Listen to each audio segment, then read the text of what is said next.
अमोल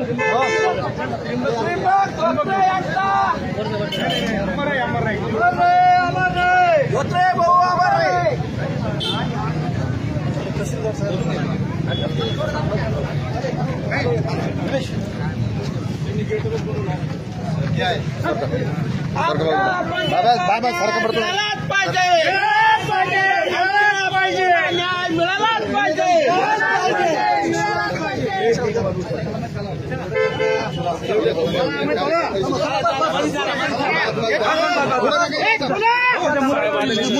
सरपंच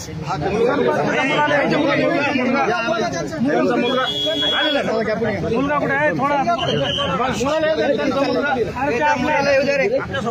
त्र्यंबक भाऊच्या मुलाला येऊ द्या अगोदर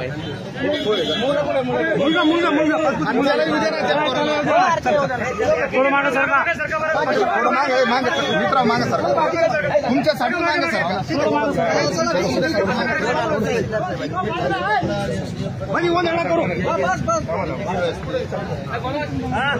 लोटू नका हो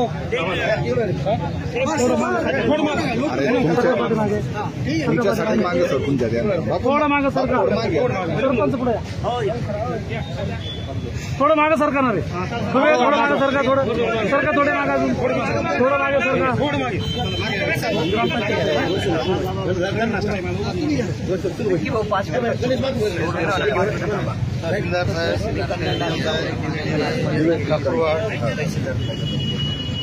आमचं परवा आंदोलन झालं 6 जानेवारी प्रजासत्ताक दिन की दिव्यांगांचा जे काही समस्या आहेत ज्या काही मागण्या आहेत त्या समस्याकडे शासनाचं लक्ष दिलं पाहिजे। त्यासाठी संपूर्ण महाराष्ट्रामध्ये जिल्हाधिकारी कार्यालयावरती लक्षवेधी आंदोलन अगदी शांततेच्या मार्गाने थोडा आवाज मोठा करा लक्षवेधी आंदोलन आम्ही संपूर्ण महाराष्ट्रभर अगदी जिल्हाधिकारी कार्यालयासमोर केलं। प्रजासत्ताक दिनी झेंड्याला ज्यावेळेस सलामी दिली गेली त्यावेळेस आम्हीही सहभागी झालो त्या उत्सवामध्ये। या आंदोलनामध्ये आत्महत्याग्रस्त आमचे त्र्यंबक भाऊ हे सुद्धा सहभागी झाले।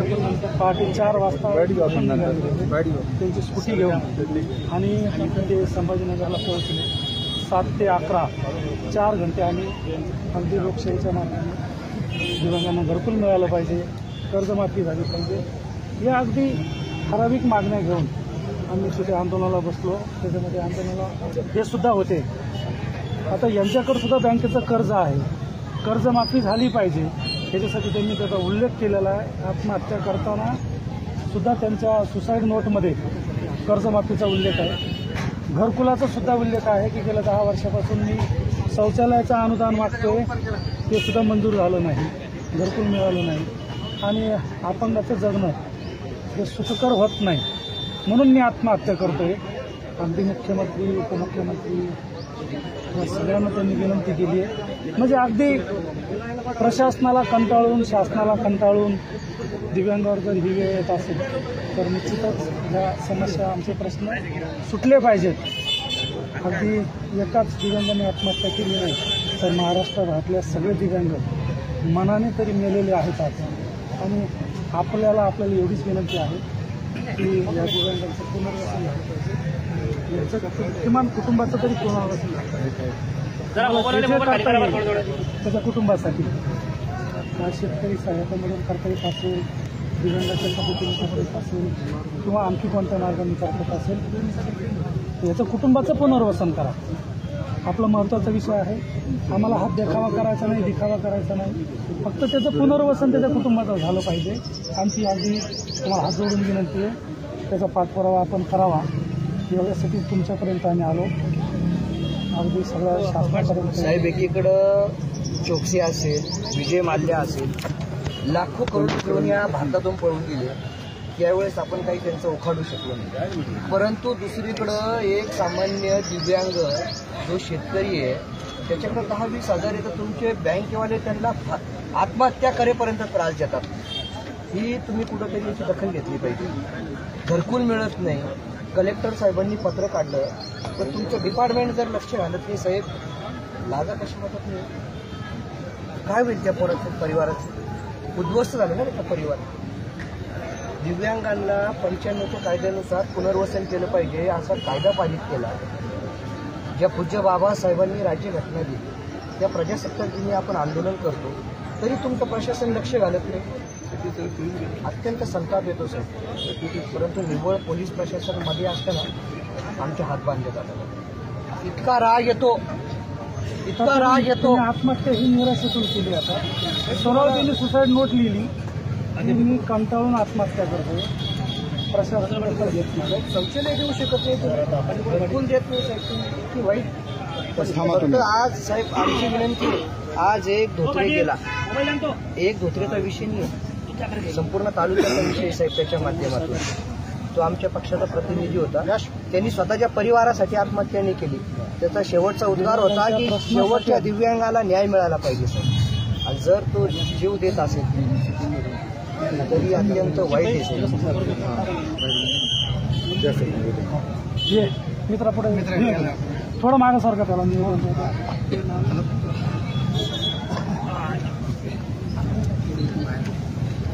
थोडं पाठीमागे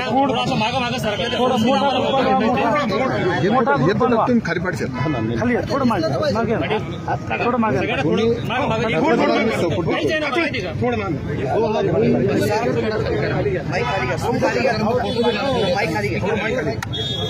माईक खाली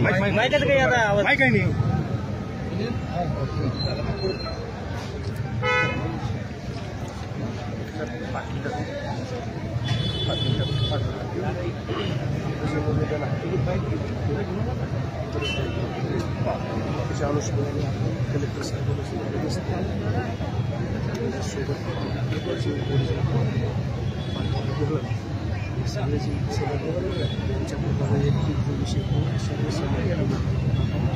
पण साहेब आता आमची एक विनंती आहे, आपल्या कार्यालयातलं जो काही राखीव निधी असतो त्याच्यामधला द्यावं लागेल ना त्याला, मावतीला वगैरे काही मदत करावं लागेल कोणत्या तरी योजनेतून. सध्या जो उपक्रम असेल ग्रामपंचायतीला आम्ही विनंती करतो, ग्रामपंचायतीला सगळा खर्च करेल, त्याची काय अडचण पुढे जाऊ ते होईल ना सगळं, ते सगळं होईल. त्याची पुढच्या स्टेप्स आता ह्या वेळेला जी काही 1 लाख खर्च वगैरे आहे ग्रामपंचायत साहेब 10 दिवस आहे तुमच्याकडे. 10 दिवसांना बच्चू कडू साहेब स्वतः तालुक्यामध्ये येत आहे.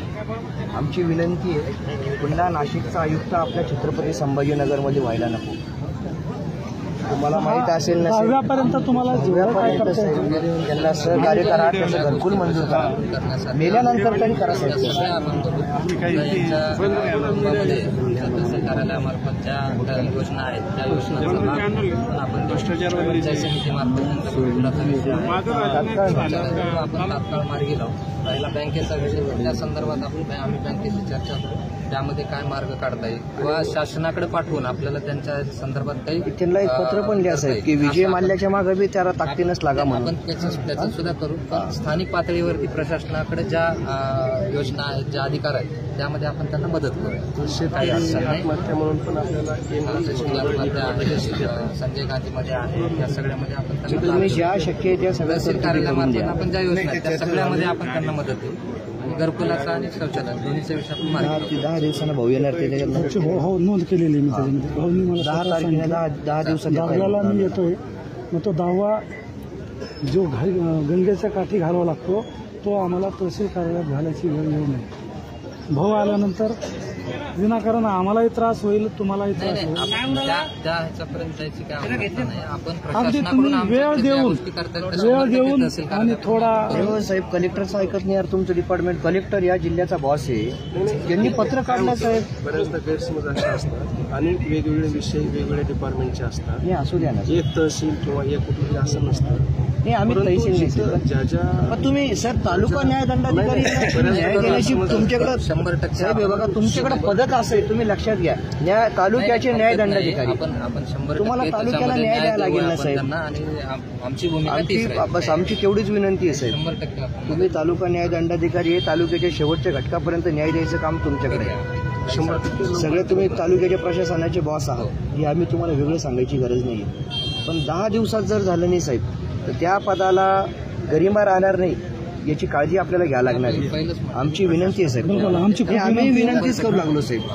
कारण आता तातडीने हे फक्त तालुक्यातले दिव्यांग आम्हाला आले. खूप राग आहे. आम्हाला महाराष्ट्रातले दिव्यांग आणायची वेळ साहेब, येऊ नये. आमच्या सोबत तो परवा सकाळी त्यांनी लिहिलं की सकाळी थंडीत आम्ही आंदोलनाला आलो, अंगावर काटा आला साहेब. एवढं भयंकर दुःख आहे. 5 वाजता घरी निघले ते. तुमची जी भावना आहे ती आमची पण आहे. आम्ही तुमच्यासारखेच आहोत. 100% आपण सहमत आहोत. सकाळी 3ला निघला साहेब तो आंदोलनाला आणि घरीच आला नाही, तो मरण पावला. त्याचा परिवार काय म्हणत असेल. करूया. प्रशासनाकडून सगळं सहकार्य आपलं मदत आहे.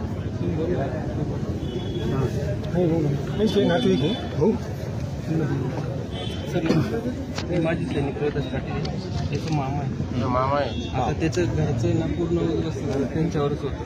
तो पोरगा आज शिकत आहे. त्याला काहीतरी पुढं सरकारनं काहीतरी कुठेतरी जॉब काहीतरी करावा पुढं असं पाठवा असे निवेदन तुम्हाला आमची रिक्वेस्ट आहे.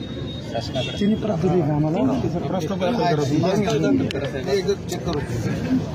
आणि साहेब तुम्ही प्रत्येक ग्रामपंचायतीला 5% निधी खर्च करायचे आदेश करा. नाही तर साल्यानं ॲट्रॉसिटी करून त्यांच्यावर तहसील कार्यालयाकडून आम्ही आजच पत्र काढतो. साहेब ग्रामविकास हि धर्मस्य ग्लानिर्भवति भारत अभ्युत्थानम् अधर्मस्य तदात्मानं सृजाम्यहम्.